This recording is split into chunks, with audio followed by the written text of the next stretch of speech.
Yes, we are live now. Hello friends, this is Himanshi and welcome to Let's Learn. Discuss करेंगे child development and pedagogy, कुछ important questions को जो आपको help करेंगे directly CTET में। और CTET में ज़्यादा दिन बाकी भी नहीं है, तो तैयारी आपकी चलती रहनी चाहिए। अब हम दोपहर में भी डेली मिलेंगे और इसी समय 3 से 3:30 के बीच में, 3 बजे ही मिलेंगे बेसिकली, है ना। स्टार्ट करते हैं। आप लोग सभी देख ही पा रहे हो, कोई दिक्कत वाली बात है ही नहीं, और क्वालिटी वगैरह भी सब ठीक ही है, चल जाएगा काम, है ना, है कि नहीं, बताओ फटाफट। चलिए फिर स्टार्ट करें आज की कहानी।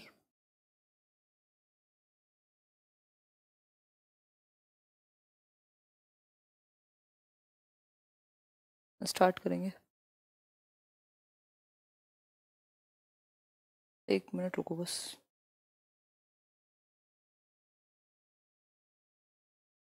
ओहो हो, ज़्यादा ही आज तो एडवेंचर हो गया। खैर, देख तो पा ही रहे होगे होपफुली।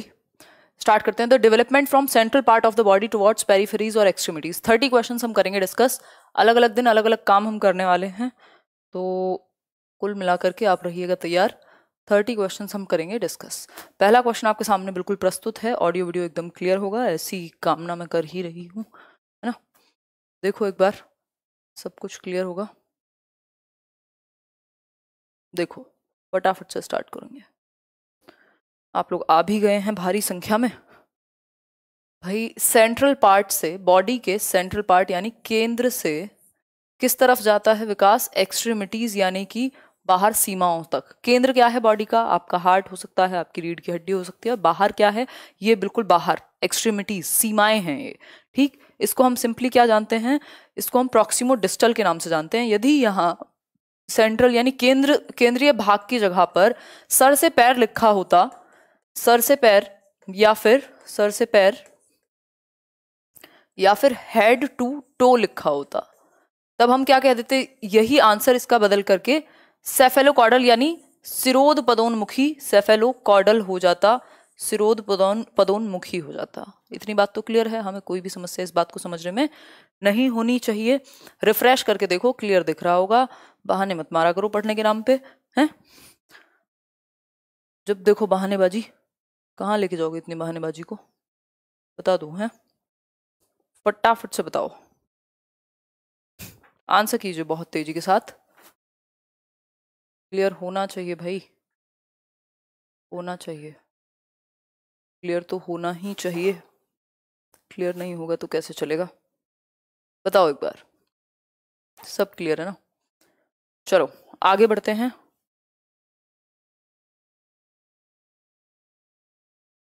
नेक्स्ट क्वेश्चन पे चलेंगे। नेक्स्ट क्वेश्चन देख लेते हैं एक बार। ये कुछ ज्यादा ही आज एडवेंचरस काम कर लिया हमने। देखो,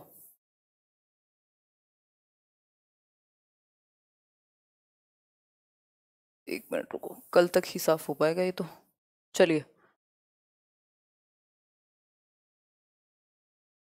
क्वेश्चन नंबर 2 देखेंगे। School is an institution of socialisation of children where, यानी स्कूल एक ऐसा इंस्टीट्यूशन है सोशलाइजेशन के लिए बच्चों के, जहां पर बच्चे सेंटर में हैं, एक्टिविटीज सेंटर में है, या कौन सेंटर में है? तो हम कह सकते हैं school children occupy the central position. ना तो रूटीन, ना तो एक्टिविटीज, एक्टिविटीज भी बच्चे के अकॉर्डिंग प्लान होती हैं, एक्टिविटीज के अकॉर्डिंग बच्चा प्लान नहीं होता। स्कूल टीचर सब बाद में आएंगे, सबसे मुख्य है बच्चे। चाइल्ड सेंटर्ड एजुकेशन बच्चों को ही महत्ता देती है, यानी प्रमुख स्थान, सेंट्रल जो पोजीशन है वो बच्चों की है। क्लियर बात है, इसमें कोई भी दिक्कत नहीं होनी चाहिए। ऑफिशियल आंसर भी यही है, लॉजिकल आंसर भी यही है, फैक्चुअल भी यही है। ठीक हो गई बात? होपफुली इतनी सी बात आपको क्लियर हो गई होगी, कोई समस्या इसमें नहीं होगी, है ना। यार ऐसे तो दुखी हो जाएगा इंसान इरेज करते हुए। 1 मिनट रुको। खैर बढ़िया, आगे बढ़ेंगे क्वेश्चन नंबर 3 पर। If you join a teacher fraternity and choose to dress like most of the others. इसके 4 क्वेश्चन हमने परसों कर लिए थे, बाकी के हम आज कर लेंगे। बताओ एक बार, अगर आप एक टीचर फ्रेटर्निटी ज्वाइन करने का प्लान बनाते हैं और बाकी टीचर्स की तरह ही कपड़े पहनने का सोचते हैं, तो ये क्या कहलाएगा? बताइए एक बार। आंसर कीजिए फटाफट से। कोई कह रहा है ब्राइटनेस ज्यादा है, सारी समस्याएं अभी आनी है ना। आंख में दम हो गया, इतनी नई सेटिंग क्या कर लिया हमने। खैर कोई बात नहीं, चुपचाप से नहीं पढ़ सकते हो, थोड़ा बहुत मैनेज भी कर लिया करो। जब देखो अ, शिकायतें ही शिकायतें हैं। कहाँ जाओगे इतनी शिकायतें करके। नहीं पढ़ा जाता क्या चुपचाप से। ओ तेरी, करंट भी लग गया। ऐसे ही काम कराओगे। रुको 1 मिनट, बढ़ाते हैं इसका। अब देखना बेहतर हुआ होगा। सही हो गया कि नहीं हुआ। ब्राइटनेस का इशू सॉल्व हो गया कि नहीं हुआ है ये बता दो। सब क्लियर है, बहाने लगाते रहते हो ना पढ़ने के, पता लग गया मुझे। देखो ये बिल्कुल सिंपल कहलाएगा कन्फॉर्मिटी। कन्फॉर्मिटी यानी समूह की अनुरूपता। आप अपने समूह के अनुरूप कपड़े पहनने का, व्यवहार करने का सोच रहे हैं, प्लान कर रहे हैं। यहाँ पे आंसर ग्रुप आइडेंटिटी नहीं होगा। ग्रुप आइडेंटिटी वो है जब आप उस अपने आप को, आपकी आइडेंटिटी आप उस ग्रुप से जोड़ करके फील करते हैं। ठीक है बात। आगे बढ़ जाएंगे नेक्स्ट क्वेश्चन पर। नेक्स्ट क्वेश्चन क्या कहेगा देखेंगे। क्वेश्चन नंबर 4 है the concept of object permanence is attend during Piaget's dash stage of development. यानी ऑब्जेक्ट परमानेंस का जो, यानी वस्तु स्थायित्व का जो गुण है वो पियाजे की किस स्टेज में अचीव हो जाता है। ऑब्जेक्ट परमानेंस यानी जो वस्तु उसके सामने है और जो दिमाग में है वो दोनों हार्मनी में होने चाहिए, यानी वो दोनों परमानेंट होने चाहिए। यदि बच्चा एक खिलौने के लिए रोए, उसके लिए जाने के बाद भी, दैट मीन्स ऑब्जेक्ट परमानेंस आ चुकी है। अब उसको याद है कि वो चीज कहाँ रखी होगी। Out of sight out of mind नहीं होगा। ये चीज आपकी अचीव हो जाती है सेंसरी मोटर में। 18 से 24 महीने के बीच में ये चीज आ जाती है। अगर पूछे लैक कब करेगा बच्चा ऑब्जेक्ट परमानेंस को, तो लैक भी इसी स्टेज में करेगा, क्योंकि जो शुरुआती के 18 महीने हैं तब तक उसके अंदर ऑब्जेक्ट परमानेंस नहीं आई हुई होती। तो दोनों का आंसर यही होगा। इस चीज में बिल्कुल भी कंफ्यूजन नहीं रखें, नहीं तो परेशान होंगे आप। Out of sight out of mind ये भी लिख लीजिए कहीं पे छोटा सा नोट बना करके।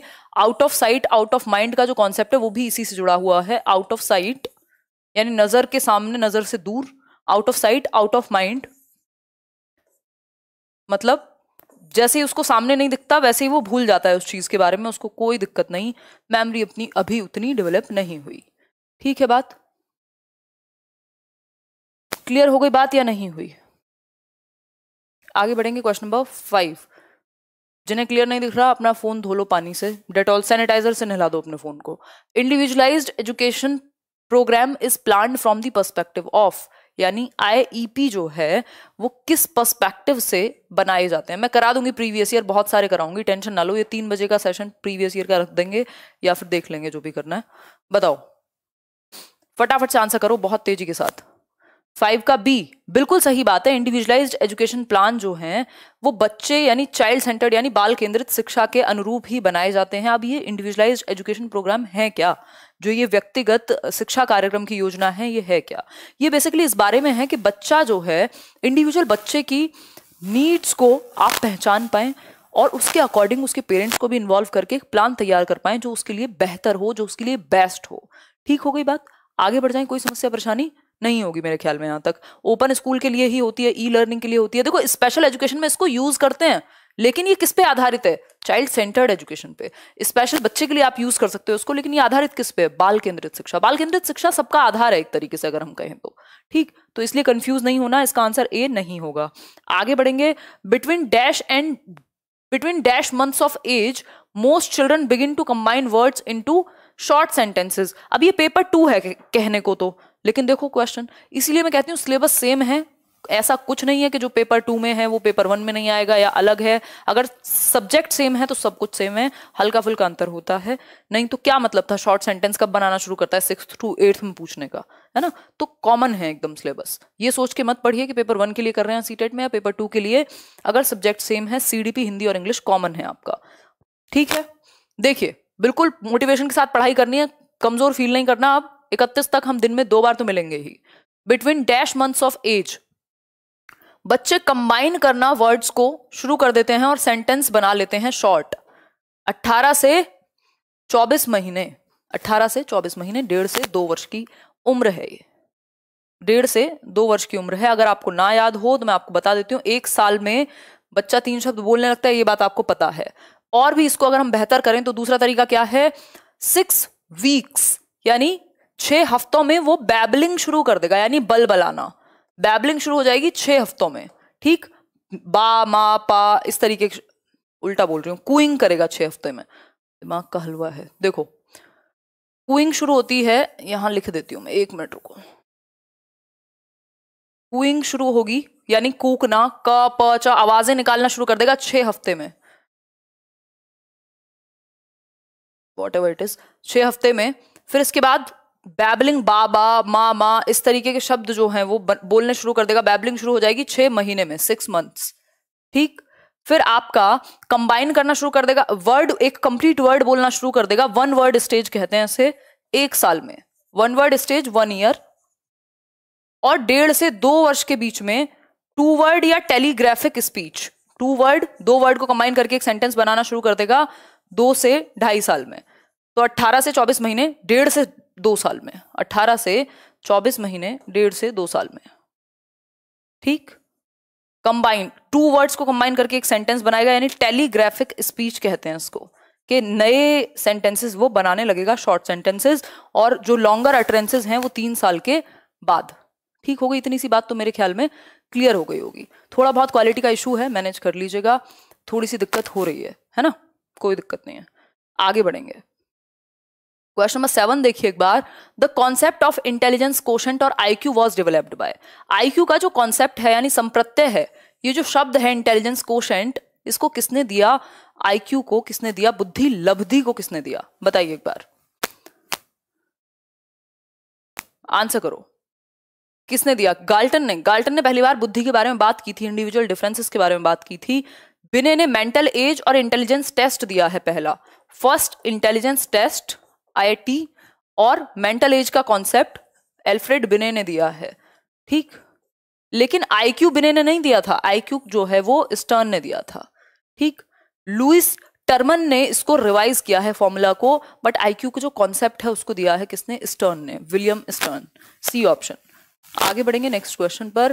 क्वेश्चन नंबर 8 है, creativity is thought to be related to the concept of, यानी सृजनात्मकता को हम किस अवधारणा के साथ जोड़ सकते हैं, ये बता दीजिए फटाफट से। यहां तक के क्वेश्चन परसों हो गए थे शायद, मुझे लग रहा है, फटाफट बताओ, यहां तक के क्वेश्चन हो गए थे ना। और लाइक शेयर कर दो यार, नया सेटअप है, वैसे ही मैं भी अभी पूरा एकोमोडेट नहीं कर पा रही हूँ, इस स्कीमा में अभी फिट नहीं हुई हैं चीजें। बताओ, डाइवर्जेंट थिंकिंग, जब भी बात क्रिएटिविटी की आएगी तो आउट ऑफ द बॉक्स सोचना पड़ेगा आपको। ठीक है बात, फ्लूइड इंटेलिजेंस जुड़ी होती है लेकिन डायरेक्टली नहीं। अगर हमसे क्रिस्टल और फ्लूइड इंटेलिजेंस किसने दिए हैं, रेमंड बी कैटल ने, अगर ये पूछा होता तब तो हम इनकी बात करते ना।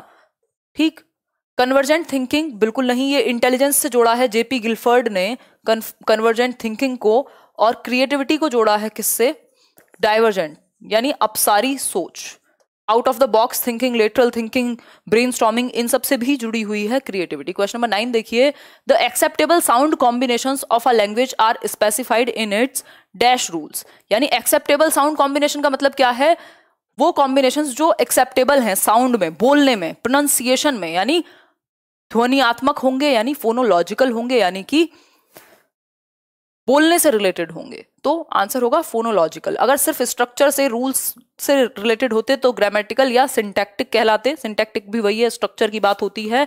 इन्फ्लेक्शन होता है कुछ वर्ड्स जो बेसिकली ये एग्जैक्टली मुझे नहीं याद आ रहा है, बाकी इन्फ्लेक्शन कहते थे उसको, वर्ड के लास्ट में जैसे ईडी लगा दिया, वो जो फॉर्म हम चेंज कर देते हैं एक तरीके से, उसको हम इन्फ्लेक्शन कह देते हैं, उसका इससे कोई संबंध नहीं है। ठीक है, आगे बढ़ेंगे क्वेश्चन नंबर 10 पर। द पोजिशन वेयर थॉट, जहां फोन आ गया वहां साउंड की बात होगी, the position where thought patterns are influenced by language is called, मतलब वो स्थिति जहां पर जो विचार हैं, जो सोचने की प्रक्रिया है, वो किसी भाषा से प्रभावित होती है। यानी मान लीजिए मैंने हिंदी का लिटरेचर पढ़ा है, मुझे हिंदी आती है, तो मेरे जो विचार हैं वो उससे प्रभावित होंगे, जो भाषा मुझे आती है मेरे विचार उससे प्रभावित होंगे। ये बात क्या कहलाएगी, इस कॉन्सेप्ट को, इस संप्रत्यय को हम क्या कहेंगे, ये बताने का थोड़ा सा कष्ट कर दीजिए, तभी जाकर के हम आगे बढ़ेंगे। और मैं देख रही हूँ कुछ लोग सिर्फ बहाने बनाते हैं कि क्वालिटी खराब है, मैं बाद में देखती हूँ वीडियो एकदम ठीक चलता है। बताओ एक बार, फटाफट से आंसर करो। और लाइक शेयर करो, 8,000 लोग देख रहे हैं और सिर्फ 5,200 लोगों ने लाइक किया है। जब देखने आते हो, सेशन पसंद आता है, बता के भी जाया करो और क्वालिटी थोड़ी बढ़ा के देखा करो। 1080p पे देखो एकदम क्लियर चल रहा है। चलिए देखिए एक बार, ये कहलाता है लिंग्विस्टिक डिटर्मिनेशन। लिंग्विस्टिक डिटर्मिनेशन यानी भाषा निर्धारण। किसने इस बात को दिया था? ली वोर्फ। ली वोर्फ एक व्यक्ति हैं, वो कहते हैं कि जो हम भाषा जानते हैं उसका प्रभाव हमारी सोच पर पड़ता है, हमारी सोच को वो निर्धारित करती है, जो भाषा हम जानते हैं, जिसके विषय में हमने पढ़ा है, समझा है, जाना है चीजों को। ठीक, कॉग्निटिव बायस नहीं है ये, बाकी कुछ भी नहीं है, ये फैक्चुअल क्वेश्चन है, इसमें कोई भी संभावना नहीं है कि मैं आपको किसी और क्वेश्चन का ऑप्शन भी बता पाऊं। Ravi repairs appliances by testing hypothesis about the cause of malfunction based on his experiences with the symptoms he uses। मतलब रवि एक बच्चा है जो अपने अनुभवों के आधार पर क्या करता है? अपने अनुभवों के आधार पर उपकरणों में खराबी के कारण की परिकल्पना, मतलब सोचेगा कि ये इसमें हो सकता है। मान लो मेरे घर का रूम हीटर खराब हो जाए और मैं सोचूं यार पहले हुआ था ना, वो रॉड ना हल्की सी हिल गई थी, तो मैं उसको ठीक कर लूं खुद से। मतलब मेरे जो एक्सपीरियंसेस रहे हैं उसके आधार पे मैंने हाइपोथेसाइज किया, एक लॉजिक बनाया, एक परिकल्पना, इमेजिनेशन की कि हाँ ऐसा ऐसा हो सकता है। इसको हम ह्यूरिस्टिक्स कहते हैं। ये जो जुगाड़ है इसको अनुमानी विधि, अनुमान लगा करके खोज करना कहते हैं, यानी ह्यूरिस्टिक्स कहते हैं इसको। इनसाइट नहीं कहेंगे क्योंकि अचानक से आइडिया नहीं आया है ये। ठीक है बात, आगे बढ़ेंगे नेक्स्ट क्वेश्चन पे। क्वेश्चन नंबर 12 देखिए, Divya often divides the assigned job into small tasks which she can handle easily, she is using what। मतलब जो दिव्या है एक बच्ची है जो बड़े टास्क, जो असाइंड जॉब उसको एक मिली है, मान लीजिए आपको सीटेट क्रैक करना है, तो वो स्मॉल टास्क में उसको विभाजित करना जानती है, छोटे छोटे टुकड़ों में बांट लेती है। पहले सीडीपी करनी है, उसके बाद ये करना है, उसके बाद वो करना है। ठीक हो गई बात? बताओ एक बार फटाफट से आंसर करो, जल्दी से आंसर करो, तभी जाकर के हम बढ़ेंगे आगे।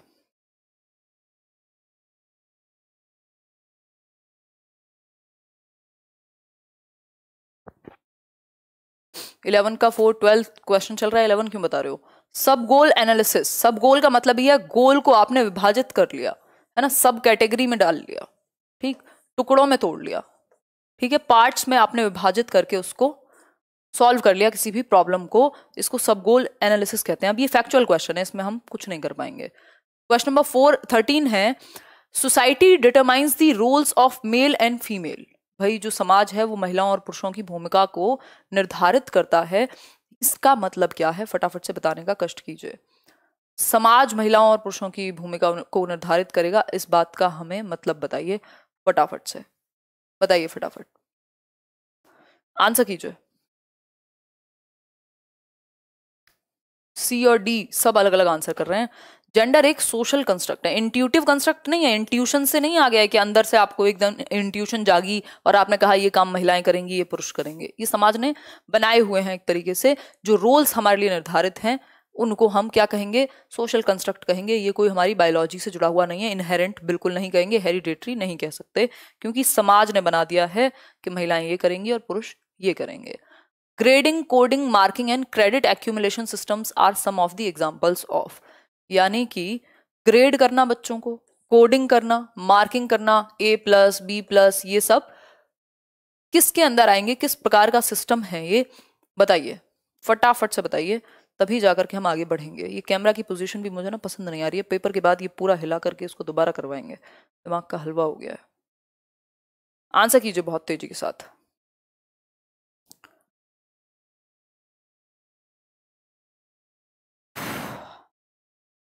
फोर्टीन का 3 यानी depicting the academic progress in report card.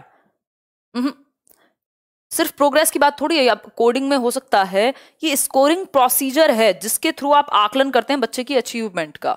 ये वो प्रोसीजर है कि भाई इतना ग्रेडिंग होगी, ये कोड आया है, ये अंक आए हैं, ये क्रेडिट एक्यूमुलेशन है, व्यवहार ऐसा है। तो एक प्रोसीजर है आकलन का, आकलन का प्रोसीजर है, ये हम बिल्कुल कह सकते हैं बिना किसी झिझक के। ठीक है, आगे बढ़ेंगे नेक्स्ट क्वेश्चन पे। Question number 15, assessment of learners achievement helps the teachers. अब पढ़ना ध्यान से। अधिगमकर्ताओं की उपलब्धि यानी ऑफ, असेसमेंट ऑफ लर्नर्स कहा है, यानी जो सीख लिया है उसका आकलन, है है ना। असेसमेंट फॉर लर्निंग नहीं है, ये असेसमेंट ऑफ लर्निंग है। ऑफ लर्निंग हमेशा जजमेंट की, अचीवमेंट की बात करेगा, कितना बच्चे ने सीख लिया है, कितना % वो गेन कर पाया, इन बारे में बात करेगा। बताइए एक बार फटाफट से, जल्दी से बताइए, आंसर कीजिए फटाफट। जल्दी से दीजिए जवाब, तभी जाकर के हम बढ़ेंगे आगे। मेंटेन द परफॉर्मेंस रिकॉर्ड, सिर्फ मेंटेन नहीं, ये देखेगा कितना अचीव किया बच्चे ने। Assessment of learners achievement helps the teachers to, teacher को किस चीज में हेल्प करेगी ये चीज, क्वेश्चन थोड़ा सा घुमाया हुआ है, टीचर को किस चीज में हेल्प करेगी ये चीज, तो टीचर को हेल्प करेगी ये जांचने में कि उसका जो पेडागोजी है, जो उसका पढ़ाने का तरीका है, जो मेथड्स हैं वो कितने प्रभावी रहे, जो शिक्षण अधिगम की विधियां हैं वो कितनी प्रभावी रही, कितनी सक्सेसफुल हो पाई, कितनी सफल साबित हुई। Inclusive education is based on the principle of, यानी समावेशी शिक्षा जो है वो किसके प्रिंसिपल पर बेस्ड है। मैं अभी अब डेली आपको एक एक एक दिन में एक टाइम, या तो दिन में 3 बजे वाली क्लास में या रात को 9 बजे एक टाइम पे हम प्रीवियस ईयर करेंगे सिर्फ, और जो लोग ये अटेंड करेंगे उनको दिखेगा पेपर में क्या अंतर है। इंक्लूसिव एजुकेशन किस प्रिंसिपल पर बेस्ड है ये बताइए। सोशल इक्विलिब्रियम पर, इक्विटी एंड इक्वल अपॉर्चुनिटीज पर, किस पर। सिंपल बात है, इक्विटी मतलब समता, जब जिसको ज्यादा हेल्प की जरूरत होगी आप उस पर ज्यादा ध्यान देते हैं, स्पेशल चिल्ड्रन को आप स्पेशल तरीके से भी ट्रीट कर सकते हैं, इक्विटी है ये। ठीक, कब किसको ऊपर रखना है, कब किसके प्रति सेंसिटिव होना है, ये है इक्विटी। इक्वल मतलब सबको बराबर भी मानना, दोनों ही चीजें होनी चाहिए। जहां जरूरत पड़े आप किसी को ज्यादा हेल्प कर सकते हैं, जहां जरूरत पड़े आप बराबर तो मानते ही हैं हर बच्चे को। ठीक हो गई बात, क्लियर हो गई बात, आगे बढ़ जाएं। नेक्स्ट क्वेश्चन है, the rights of persons with disabilities act has been enacted in year.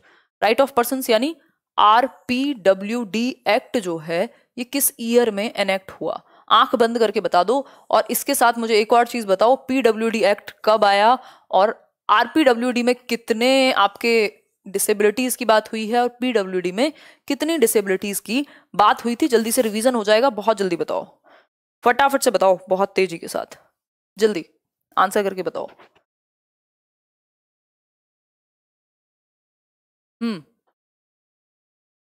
कोई सी दे रहा है, अपनी मर्जी से बना दो आंसर है।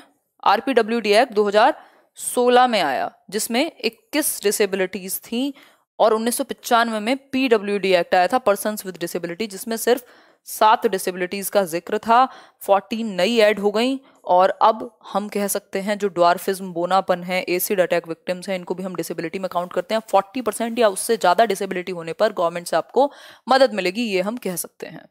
ठीक है बात, कोई दिक्कत परेशानी इसमें नहीं होनी चाहिए, आगे बढ़ेंगे। नेक्स्ट क्वेश्चन की तरफ बढ़ेंगे, question number 18। Children with individual differences should be taught in a school having teachers, यानी व्यक्तिगत विभिन्नताओं वाले बच्चों को कैसे स्कूल में पढ़ाया जाना चाहिए। फटाफट से आंसर करो। व्यक्तिगत विभिन्नताएं जिन बच्चों में पाई जाती हैं उनको कैसे स्कूल में आप पढ़ाएंगे ये बताइए, बहुत ही जल्दी से आंसर कीजिए।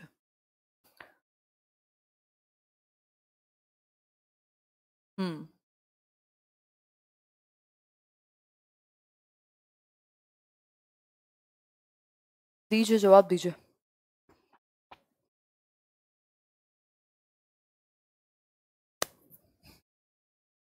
बिल्कुल रेगुलर स्कूल में हम इनको पढ़ाएंगे, train to teach children with specific individual differences, या फिर कैसे टीचर्स हो इंडिविजुअल डिफरेंसेस वाले बच्चे के लिए। डिफरेंट सेक्शन नहीं, ट्रेंड होने चाहिए टीचर्स डिफरेंट पेडागोजी नीड्स के लिए बच्चों की, यानी जो विविधता है कक्षा में उसके लिए वो ट्रेंड हो कि बच्चों में इंडिविजुअल डिफरेंसेस होंगे और उनको उसी तरीके से डील किया जाना चाहिए। ये बात टीचर्स को पता होनी चाहिए, जब भी जाकर के काम बनेगा। इंडिविजुअल डिफरेंसेस मतलब कोई भी दो बच्चे सेम नहीं होते। Right of persons, right of children to free and compulsory education, यानी RT एक्ट 2009 जो है वो इंश्योर करता है कि जो डिसेबल्ड बच्चा है, वो बच्चा जिसको कोई अक्षमता है, दिव्यांग यहाँ पे लिखा हुआ है शब्द, कितनी एज तक ऐसे बच्चे को free and compulsory education RT act के तहत दी जानी चाहिए। बताइए फटाफट से। हम कहेंगे इसका आंसर, चलो 2 ऑप्शन में हटा ही देती हूं, बताइए A होगा कि C होगा, आंसर कीजिए फटाफट से। A होगा या C होगा, बताइए। सब अपनी मर्जी से अलग अलग जवाब दे रहे हैं। इसका आंसर होगा 6 to 18 ईयर्स, क्योंकि ये डिसेबल्ड बच्चों की बात हुई है। आरटीई ने जो आरपीडब्ल्यूडी एक्ट है उसके तहत इस चीज को इंसर्ट किया है, बट वो बात कहीं आरटीई में ही गई थी। नॉर्मल बच्चे के लिए 6 से 14 वर्ष है। ठीक, इसका आंसर 6 से 18 वर्ष होगा, ऑफिशियल भी, टेक्निकल भी, फैक्चुअल भी और लॉजिकल भी। ठीक है बात, आगे बढ़ जाएंगे क्वेश्चन नंबर 20 पर। Providing teaching learning materials in accessible formats to the diverse learners implies, यानी विविध अधिगम करता। डाइवर्स का मतलब है जो अलग अलग तरीके से सीखते हैं, उनको आप विविध सामग्री प्रदान कर रहे हो। इससे होगा क्या, या इसको क्या कहेंगे, सामग्री भी कहना गलत होगा। टीचिंग लर्निंग मटीरियल्स बेसिकली बच्चे की डाइवर्स नीड्स के अकॉर्डिंग आप उसको मटेरियल और अपने मेथड में परिवर्तन कर रहे हो, क्या कहलाएगा ये बताइए फटाफट से। इसको यूनिवर्सल डिजाइन ऑफ लर्निंग कहते हैं, यूडीएल। देखो दो कॉन्सेप्ट याद रखिएगा, पेपर में जरूर एक एक क्वेश्चन देखने को मिलेगा, लिख लीजिए कहीं पे। UDL universal design of learning, और आईईपी यानी इंडिविजुअलाइज्ड एजुकेशन प्लान। उसमें भी बच्चे की नीड्स को ध्यान में रख करके प्लान तैयार किया जाता है। टीचर्स और जो आपके पेरेंट्स हैं और बच्चा है, उन तीनों को ही साथ में बिठा करके समझ करके। यूनिवर्सल डिजाइन ऑफ लर्निंग जो है, ये भी एक ऐसा डिजाइन है कि लगभग हर बच्चा फिट हो जाए इसमें। ठीक है, ये भी एक ऐसी अप्रोच है। तो ये दो वर्ड आप याद रखेंगे, फैक्चुअल है ये बिल्कुल। आगे बढ़ेंगे क्वेश्चन नंबर 21 पर। Dash involves self awareness and control of cognitive abilities, that is planning, reviewing and revising. यानी कि कौन सी एक चीज जो है, एक मिनट रुको, कौन सी एक चीज सेल्फ अवेयरनेस मतलब खुद के प्रति आप अवेयर हो, आपकी cognitive abilities, thinking, reasoning, imagination, memory, इन सब पे आपका कंट्रोल हो। ऐसा नहीं है ये चीजें आपको, आपका दिमाग कंट्रोल नहीं कर रहा हो। ठीक है, आप प्लान कर पाए, रिव्यू कर पाए, रिवाइज कर पाए, ये सारी एबिलिटीज थिंकिंग ऑफ थिंकिंग कहा जाता है इसको, है ना। थिंकिंग अबाउट थिंकिंग भी कह सकते हैं। हायर मेंटल एबिलिटी है, मेटा कॉग्निशन कहलाएगा। मेटा कॉग्निशन इज समथिंग जिसमें आपको अवेयरनेस की भी अवेयरनेस है। आपको पता है अगर आप कुछ फील कर रहे हैं तो क्यों कर रहे हैं, उसका कारण क्या है और कैसे आप उसको ठीक कर पाएंगे। ठीक, आप कोई चीज प्लान कर पा रहे हैं, रिव्यू कर पा रहे हैं, उसको रिवाइज कर पा रहे हैं। When children think to interpret the received information according to their experiences, it is called, मतलब बच्चे जो हैं प्राप्त की गई सूचनाओं को, जो अनुभव उन्हें प्राप्त हुए थे उसके आधार पर सोच पाते हैं, चीजों को इंटरप्रेट कर पाते हैं, उनको समझ पाते हैं कि इसका मतलब क्या है, जो अनुभव उन्हें प्राप्त हुए उसके आधार पे, कल्पना में नहीं, इमेजिनेशन में नहीं, कॉन्क्रीट रूप से जो उन्होंने अनुभव प्राप्त किए।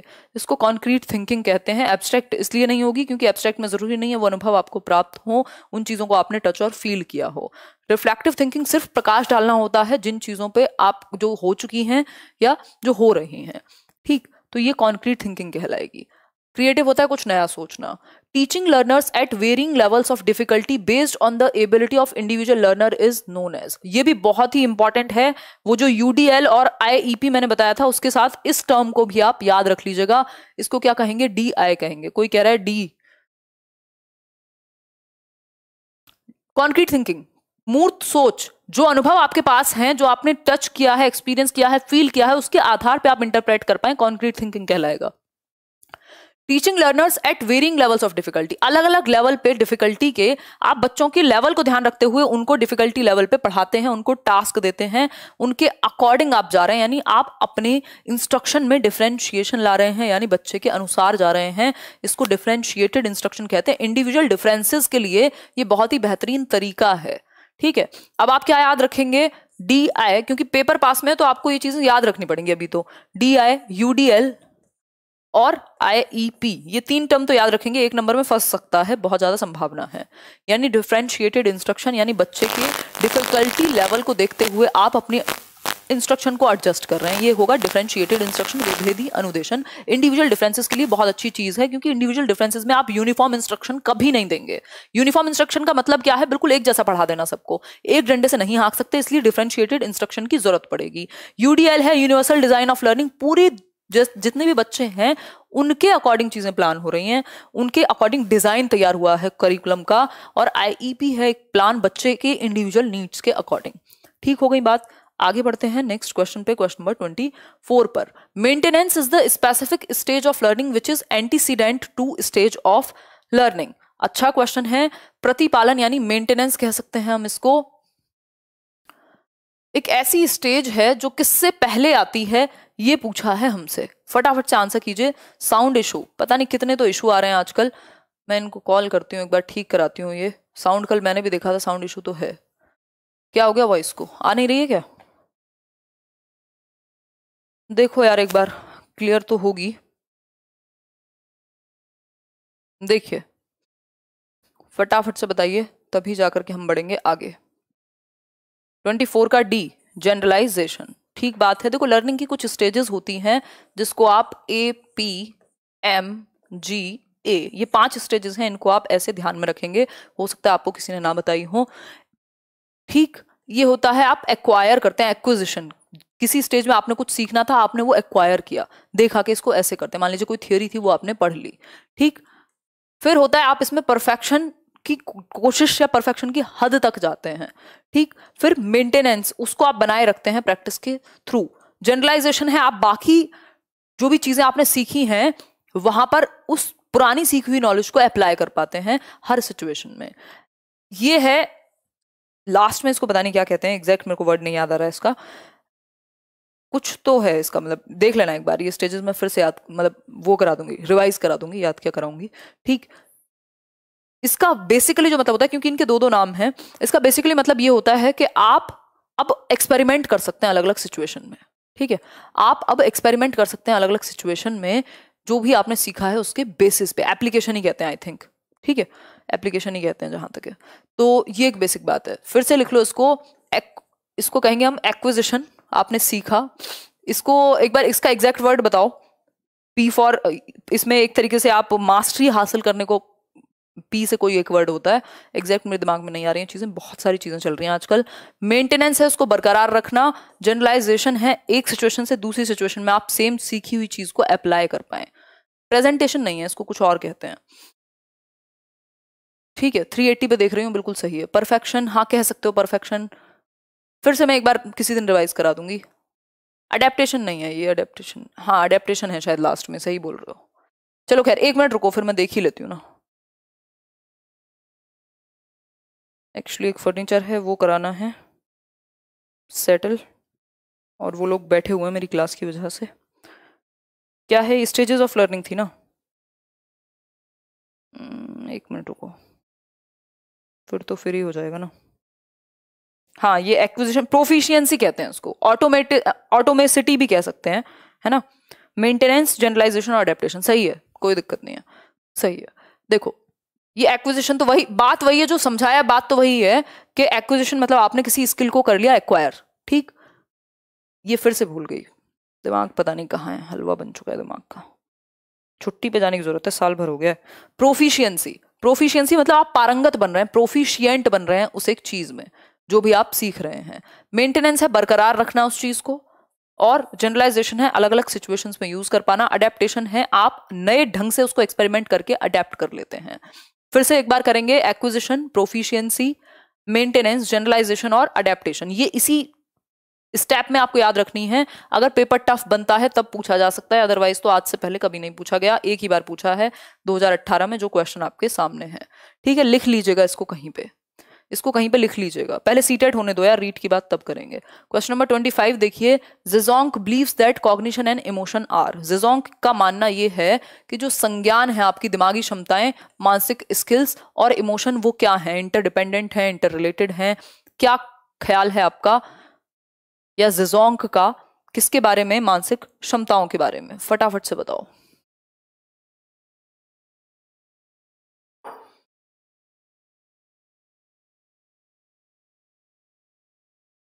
ओ गॉड, आंसर कीजिए फटाफट से।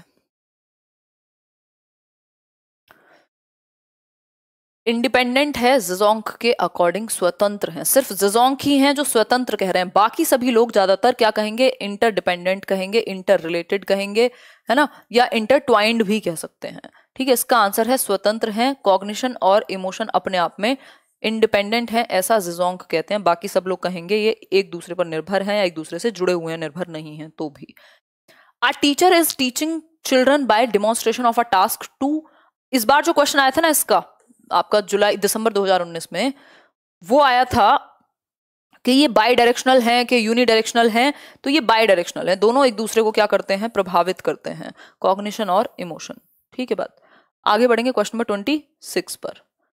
क्वेश्चन नंबर 26 देखेंगे, a teacher is teaching children by demonstration of a task to correct the performance. एक टीचर जो है वो दिखा करके किसी एक टास्क को जो पहले से आता है बच्चे को, परफॉर्मेंस को सुधारने की बात कर रहे हैं। इस लर्निंग को आप किस प्रकार की लर्निंग कहेंगे? फटाफट से बताइए यार, जल्दी बताओ। जल्दी आंसर कीजिए। सी ऑप्शन मतलब करेक्शन? नहीं नहीं नहीं, इसको मॉडलिंग कहते हैं। मॉडलिंग की प्रोसेस बेंड्यूरा का नाम मैंने आपको बताया होगा, अगर आपने सोशल लर्निंग थियोरी यहाँ चैनल पे भी डाली हुई है, पढ़ी है तो। उसमें 4 प्रोसेस हैं इसकी मॉडलिंग की। अटेंशन यानी अवधान, आपका ध्यान जाता है कि मम्मी रोटी कैसे बनाती हैं, फिर ये चीज़ आपके दिमाग में रह जाती है। रिटेंशन है ना, आपके दिमाग में ये चीज़ रह गई कि रोटी ऐसे बनाई जाती है गोल गोल। फिर आप इसको खुद करते हैं यानी रिप्रोड्यूस करते हैं, या प्रोड्यूस भी लिख सकते हो, प्रोडक्शन कह सकते हो आप इसको, इनके दो दो नाम हैं। और लास्ट है फिर आपको मिलता है रीइंफोर्समेंट, यानी आपको मोटिवेशन मिला, इसको मोटिवेशन भी कह देते हैं। ठीक है बात। बच्चों को आपने दिखाया डेमोन्स्ट्रेट करके, उसका ध्यान गया कि इसको ऐसे करते हैं, फिर उसके बाद पहले ध्यान गया, फिर दिमाग में रह गई वो चीज, उसने खुद किया और फिर आपने उसको रीइंफोर्स किया। डांट लगाई तो नहीं बनेगी बात। ठीक, आगे बढ़ेंगे क्वेश्चन नंबर 27 पर। According to Mann and Janis, decision maker children analyse the problem, list the alternatives and weigh each option for its advantages. भाई डिसीजन मेकर चिल्ड्रन मतलब जो लाइफ में डिसीजंस लेते हैं खुद। ठीक, वो बच्चे किस तरीके से डिसीजन लेते होंगे? वो क्या करते हैं, पहले एनालाइज करते हैं, प्रॉब्लम को तोड़ करके देखते हैं, फिर उसके बाद एक प्रॉब्लम की कितनी महत्ता है, उसके क्या एडवांटेजेस हैं, क्या डिसएडवांटेजेस हैं, इस चीज को देखते हैं और तब जाकर के सॉल्यूशन लेते हैं। ये जो इनका व्यवहार है जिसमें इन्होंने इतनी चीजें की, ये व्यवहार क्या रिफ्लेक्ट करता है, ये हमसे पूछा है। फटाफट से आंसर कीजिए, तभी जाकर के बात बनेगी। दीजिए जवाब, क्या कहलाएगा ये व्यवहार? तो इस व्यवहार को हम विजिलेंट यानी सतर्क व्यवहार कहेंगे, कि ये बच्चे अलर्ट हैं एकदम इस चीज को लेकर के कि क्या प्रॉब्लम है, उसका समाधान क्या है और उसके एस्पेक्ट्स क्या हैं। इग्नोरेंट नहीं है ये, सतर्क हैं। ठीक है बात। आगे बढ़ेंगे, क्योंकि आपको पता है कि मेरे पेपर में 5 सब्जेक्ट हैं, तो आपने उसी तरीके से अपना टाइम प्लान किया है, उसी तरीके से आप अपनी तैयारी कर रहे होंगे, उसी तरीके से प्रैक्टिस करेंगे। In dash thinking, a child as a problem solver evaluates the truth और लाइकलीहुड ऑफ स्टेटमेंट्स। मतलब किस प्रकार की थिंकिंग में कौन सी एक चीज जो एक प्रॉब्लम है वो सच है या झूठ है या क्या हो सकता है, इस बारे में बच्चा सोच पाएगा। किस प्रकार की थिंकिंग आप इसको कहेंगे? इसको हम क्या कहेंगे, जल्दी बताओ बहुत तेजी के साथ आंसर करके, तभी जाकर के हम बढ़ेंगे आगे। ठीक, लॉजिकल थिंकिंग कहेंगे, क्योंकि बच्चा तर्क लगा पाता है कि कितने हद तक ये बात सच है ना। इसका लाइकलीहुड मतलब क्या संभावना है कि ये ऐसा हो सकता है ना। मतलब आप लॉजिक लगा रहे हो, तर्क लगा रहे हो, उसके बेसिस पे बातें आ रही हैं। क्रिएटिविटी होता है कुछ नया सोचना, एस्थेटिक तो सुंदरता हो गई, और एब्स्ट्रैक्ट हो गया इमेजिनेशन में कोई ऐसी चीज जो आपके सामने ना हो। तो प्रॉब्लम सॉल्विंग में लॉजिकल थिंकिंग का हम इस्तेमाल कर रहे हैं, क्योंकि इमेजिनेशन की बहुत ज्यादा बात यहाँ पे नहीं हुई है, एब्स्ट्रैक्ट वर्ड नहीं आया है कहीं भी। The task in which the children get experience while enjoying themselves is known as. एक ऐसा टास्क जिसको करते हुए बच्चों को अनुभव करने का मौका मिल रहा है, मतलब वो सिर्फ देख नहीं रहे हैं, वो एक्सपीरियंस कर रहे हैं चीजें। बताइए एक बार, देखो थोड़ा बहुत डर जरूरी है ना। अगर थोड़ा बहुत डर लग रहा है तो कोई दिक्कत नहीं, पढ़ाई करो दबा करके, हल्का फुल्का प्रेशर ठीक रहता है, बहुत ज्यादा नहीं होना चाहिए। बताओ एक बार, इसको हम कंज्यूमर टाइप टास्क कहते हैं। क्यों? क्योंकि बच्चा इसमें इन्वॉल्व है, कंज्यूम कर रहा है वो उस एक्सपीरियंस को। ये एक आध क्वेश्चन 2018 में एक्सेप्शन था, 1-2 क्वेश्चन एक्सेप्शन में आ सकते हैं, उनको लेके दुखी मत हो जाना। बाकी के 28 नंबर पे फोकस करना, यदि 1-2 नंबर ऐसे आ जाएं तो। वैसे तो 30 के 30 क्वेश्चन सही आ जाते हैं, लेकिन फिर भी बाय चांस कुछ टेढ़े मेढ़े क्वेश्चन 1-2 आ जाएं तो उस केस में दुखी होने की बजाय 2 नंबर संभालिएगा, 2 नंबर को छोड़कर 28 नंबर संभालिएगा बाकी के। ठीक है बात। Multisensory approach in teaching learning is the simultaneous use of visual, auditory, tactile and dash senses to enhance learning। बताइए क्या होगा इसका आंसर? फटाफट से आंसर कीजिए, तभी जाकर के हम आगे बढ़ेंगे। मल्टी सेंसरी का मतलब है जहां मल्टीपल सेंसेस बच्चे के यूज हो रहे हो। तो फटाफट से आंसर करो। मल्टीपल सेंसेस कौन से हो सकते हैं? विजुअल मतलब देखना, ऑडिटरी मतलब सुनना, टेक्टाइल मतलब छूना, क्या बचा? करना बचा, फिजिकल एक्टिविटी बची, मोटर स्किल्स बची, तो काइंस्थेटिक भी आएगा साथ में। सिंपल है, इसमें क्या दिक्कत है। ये सुनने या मोटर स्किल्स से रिलेटेड ही होता है वेस्टिबुलर भी, बट काइंस्थेटिक को हम प्रॉपर फिजिकल से जोड़ते हैं, फिजिकल से जोड़ करके बाद में वेस्टिबुलर आएगा। ठीक है बात, यहां तक की बात होपफुली आपको हो गई होगी क्लियर। अब मुझे एक बात का आप जवाब दे दीजिए, है ना, एक बात का जवाब दे दीजिए कि आउट ऑफ 30 क्वेश्चंस आपके कितने ठीक हुए हैं आज के क्वेश्चंस में से। मैंने कोशिश की है एक्सप्लेन प्रॉपर करने की, क्योंकि पेपर पास में है। टेस्ट के साथ साथ अगर चीज़ें आपकी मल्टीपल टाइम्स रिवाइज हो जाएंगी तो उससे नुकसान कुछ नहीं होगा, आपको फायदा ही होगा कि दिमाग में चीज़ें रह जाएंगी, कि इतनी बार मैं बता चुकी होंगी, पेपर में याद आएंगी चीज़ें। ठीक है, आउट ऑफ 30 कितने ठीक हुए वो आप कमेंट करके बताइए। 28, 29, 21, 22, इतने कम यार, 25 से कम नंबर नहीं आने चाहिए किसी के भी, 25 से कम नंबर आने ही नहीं चाहिए सीडीपी में, चाहे सबसे मुश्किल सीडीपी दे दे, है ना। 30 देखना गलती कहाँ हुई थी, हम 9300 लोग जुड़े हुए हैं, सिर्फ 8600 लोगों ने लाइक किया है, कोई बात नहीं, ये तो एक बात हुई। क्या करूं, यहाँ पे इक्वेशन दिखती रहती है, इतनी बड़ी स्क्रीन लगा दी है। और क्वालिटी के बारे में बताना कोई बिल्कुल जेन्युइन जो बता पाए, है ना। चलो फिर ध्यान रखो अपना, अभी 5 बजे भी मिलना है हमें, और उससे पहले मुझे एक छोटा सा काम भी कराना है ना। ध्यान रखो अपना, बाय। कल मिलेंगे 3 बजे, डेली मिलेंगे अब हम लोग 3 बजे, 5 बजे और 9:30 बजे, ये 3 क्लासेस बिल्कुल फ्री हैं, इनको आप देख सकते हैं। ठीक है, ध्यान रखो। अरे धन्यवाद, कौन है ये चरण स्पर्श। चलो टेक केयर, बाय, ध्यान रखो। ओ गॉड।